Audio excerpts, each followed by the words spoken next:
പലപ്പോഴും ക്ലാസ് അല്ലേ എന്ന് വിചാരിച്ചിട്ട് പൈസ കൊണ്ടുവരില്ല. ഒന്നും ബേജാറാണ്ട.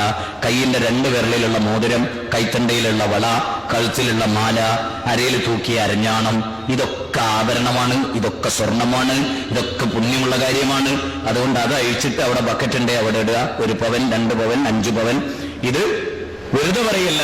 സ്വർണം വേണമോ സ്വർഗം വേണമോ എന്നാലോചിക്കുക. എന്താണ്? സ്വർണം വേണമോ സ്വർഗം വേണമോ എന്ന് ആലോചിക്കുക. എന്താ വേണ്ടത്? സ്വർണം വേണമോ സ്വർഗം വേണമോ എന്നാലോചിക്കുക. സ്വർണം വേണമോ സ്വർഗം വേണമോ എന്നാലോചിക്കുക. അപ്പൊ ഇയാള് 5 പവനൊക്കെ ഇപ്പൊ സ്വർഗം കൊടുക്കാൻ വേണ്ടി ഒരുങ്ങി ചെന്നതാ.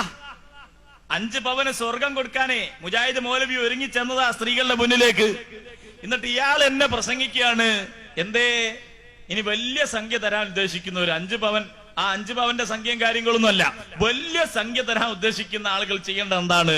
എന്റെ അഡ്രസ് വാങ്ങിയിട്ട് അങ്ങോട്ട് അയച്ചു തരാണ് വേണ്ടത്. അതും കൂടി നിങ്ങളൊന്ന് കേൾക്ക്. വലിയ സംഖ്യ തരാൻ ഉദ്ദേശിക്കുന്നവർ ഞാനുമായി ബന്ധപ്പെട്ട് നമ്പർ വാങ്ങി അഡ്രസ് വാങ്ങി അത് അയച്ചു തരിക. ഒരു വലിയ സംഖ്യ തരാൻ ഉദ്ദേശിക്കുന്നവർ ഞാനുമായി ബന്ധപ്പെട്ട് നമ്പർ വാങ്ങി അഡ്രസ് വാങ്ങി അത് അയച്ചു തരിക. ഈ മൗലവി